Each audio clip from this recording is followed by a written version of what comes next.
Że to się stało w Louisonville. Bardzo jestem zadowolony z tego, co zrobili.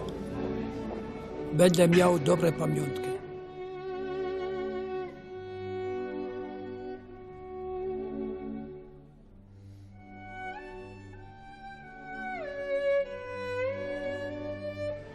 Et je suis heureux de la stèle qu'on vient de fêter, qu'on vient d'inaugurer. Je suis fier de ce qu'on a fait là. Que c'est pas oublié. Ça n'a pas été oublié les vies qu'ils ont laissées à Louisonville.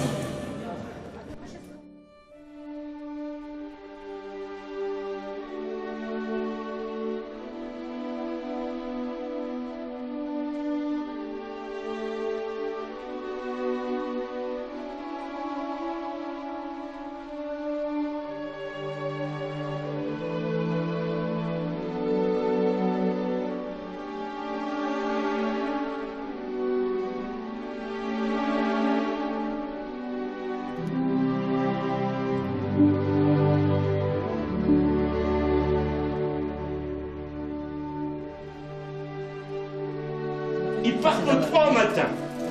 Et le 4 au soir, ils sont ici à Louisonville.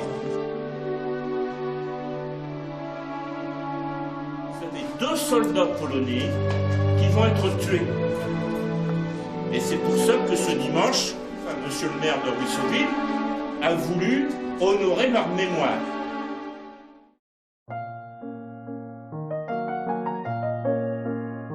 Madame le consul, Madame le sous-préfet, Monsieur l'attaché d'ambassade de Pologne, Monsieur le député, Monsieur le vice-président du Conseil général, Monsieur le conseiller général, Messieurs les représentants de la délégation militaire, Monsieur le président de la communauté de communes du canton de Fruges et environ, Monsieur Hutin, président de l'Association nationale des anciens combattants et du souvenir de la première division blindée polonaise, Messieurs les représentants des anciens combattants, Monsieur le Président et les membres du comité d'histoire du Haut-Pays, Mesdames, Messieurs, les représentants des associations locales, Mesdames, Messieurs, je suis heureux en qualité de maire de la commune de vous accueillir aujourd'hui, dimanche 10 septembre 2006, ici à Louisonville. Les soldats de Koski et Lotustro ont payé de leur vie à la réussite de faits d'armes pour notre liberté. En reconnaissance, nous allons procéder à l'inauguration de la stèle érigée en l'honneur de Ludwig Koski de Koski et Gustav Gostro, soldats de la première division blindée polonaise tombés à Louisonville pour notre liberté le 4 septembre 1944.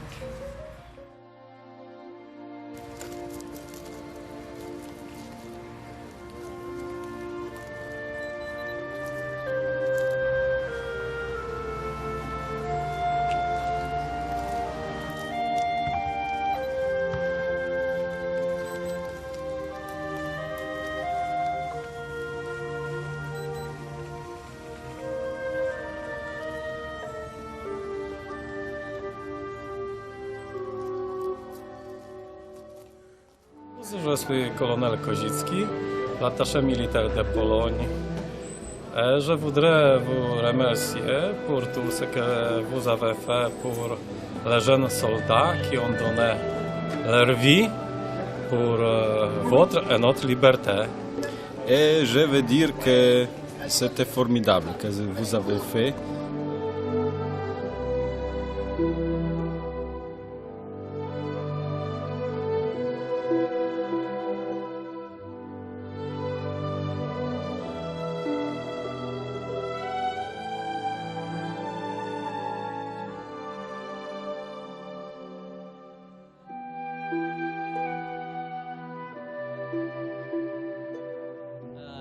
Mon oncle, c'est Ludwig Dukowski, et mon autre oncle, c'est Stani Dukowski.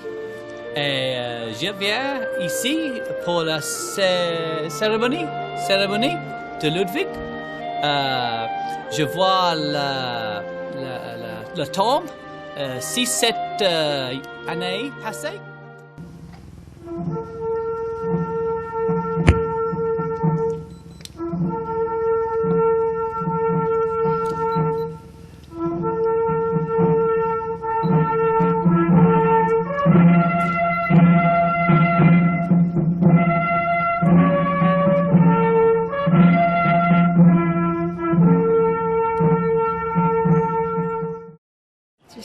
Moi, je suis la fille de Monsieur Dekowski, donc Stanislas, et j'accompagne mes parents aussi à Ruisseauville pour cette occasion. Et nous sommes très heureux d'être là avec un beau soleil. Nous sommes très bien accueillis par les gens de Ruisseauville et très heureux d'être là pour cette occasion.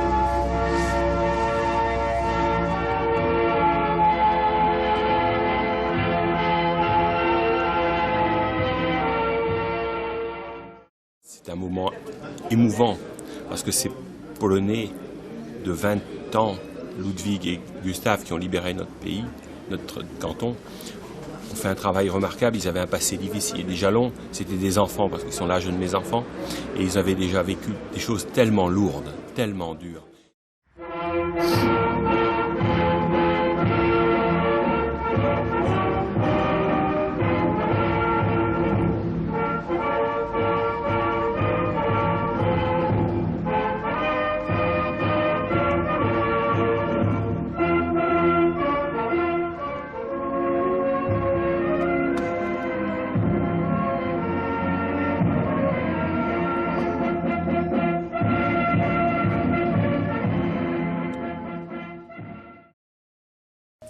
La mort de Ludwig et de Gustav nous plonge dans la réalité profonde de ce que fut la guerre 1939-1945. Tout d'abord, elle illustre le caractère mondial de ce conflit, puisque nous avons été libérés par une division polonaise, elle-même intégrée dans la première armée canadienne. Elle rappelle aussi, à travers leurs itinéraires si différents, la tragédie vécue par la Pologne. Elle fut sans doute vaincue militairement en octobre 1939, mais sa volonté de poursuivre la lutte restait intacte. Et ses fils, souvent émigrés, comme c'est le cas des combattants qui ont été tués à Ruisseauville, se devaient de rejoindre une armée qui constamment se reconstituait. Enfin, le cas de Gustav Goldstaub révèle toute l'atrocité de la barbarie nazie. Quand on pense que ce Polonais juif n'avait plus personne pour pleurer sa mort, puisque sa famille avait été exterminée dans le ghetto de Lutz. Cette exposition est illustrée de photographies, de documents, de cartes, mais aussi de nombreuses maquettes particulièrement évocatrices. Merci donc à nos maquettistes distingués qui se reconnaîtront. Nous avons voulu aussi rappeler ce que fut l'apport de la Pologne dans la Deuxième Guerre mondiale, puisque les Polonais ont été présents forcément au moment de la campagne de Pologne en 1939, on connaît le destin tragique de ce pays. Ils ont été présents dans la bataille de France. Le 2 avril 1952, un jeune instituteur, tel un missionnaire de la République, donne naissance à un foyer rural à Ruisseauville. Il réussira à faire adhérer toute la population à ces initiatives. Pour fonctionner, les habitants bâtiront cette salle en récupérant les matériaux du baraquement de l'école détruite pendant cette Deuxième Guerre mondiale. Rendons aujourd'hui hommage à ces deux soldats polonais qui ont péri à Ruisseauville ce 4 septembre 1944, Ludwig Dekowski et Gustav Goldstaub. Désormais, la stèle inaugurée ce matin nous obligera à ne pas oublier pourquoi nous sommes restés dans un pays libre. La cérémonie d'aujourd'hui a pour but de commémorer nos souffrances communes de la période de la Deuxième Guerre mondiale et le destin que nous avons partagé. Je suis satisfaite que nous pouvons ensemble rendre hommage à la mort héroïque des Polonais Votre présence, Madame le Consul, nous touche beaucoup, parce que c'est un honneur que vous nous faites. Je le dis encore une fois, je l'avais dit tout à l'heure en aparté à beaucoup d'entre nous. Et je voulais vous dire sincèrement merci, mais je vous dis merci, mais je vous dis aussi à l'année prochaine. Parce que l'année prochaine, nous avons l'intention, bien évidemment, au travers d'expositions, de manifestations, au travers de manifestations aussi culturelles, de montrer encore une fois comment la Pologne a marqué aussi notre territoire. En 1944, la première division blindée polonaise se bat en France, toujours avec courage, souvent avec habileté, parfois avec héroïsme. Et je remercie Monsieur le maire d'avoir rehaussé la mémoire de la première division blindée par cette manifestation patriotique. Et je me permets de vous offrir un panorama de la musique polonaise. Ce sont ces deux hommes, ces deux jeunes hommes qui sont à la fois, j'allais dire, une illustration de ce qui s'est passé à l'échelle du Nord-Pas-de-Calais, à l'échelle de la France, mais qui sont bien plus qu'une illustration. Ce sont des hommes, ce sont des vies, c'est un parcours. Ce sont des gens qui avaient une famille, qui avaient un vécu. Et tout cela, ils l'ont laissé, ils l'ont offert en sacrifice ici pour la liberté de Ruissoville.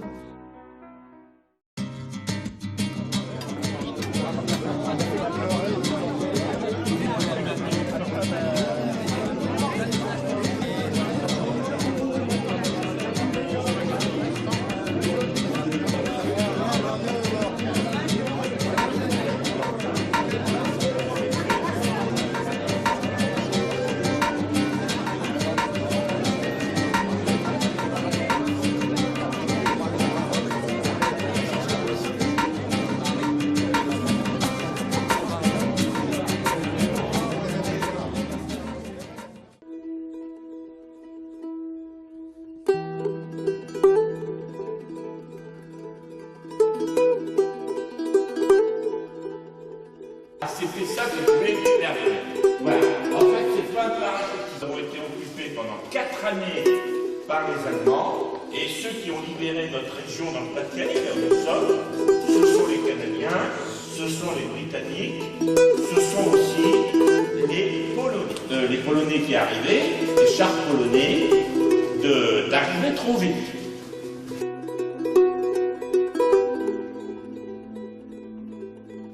Et il n'y avait pas de pilote dedans, c'est comme un avion, mais il n'y avait pas de pilote.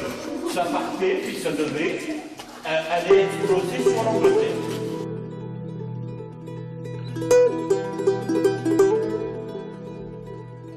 Bon, alors comment ça s'est passé? Bon, l'un d'eux dirigeait une colonne de chars qui a monté sur Blangy. Il a été tiré par un canon anti-char. Quand il a vu qu'on était tiré dessus, il a changé de route. Il dit, je veux pas aller droit devant lui.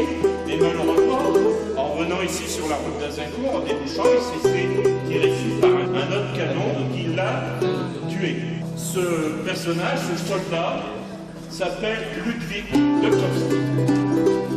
L'autre soldat, c'est un peu la même histoire. Il est arrivé dans son char, il n'était pas conducteur comme Ludwig, mais il était mitrailleur.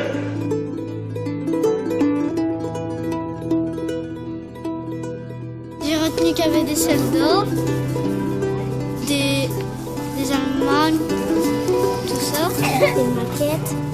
Puis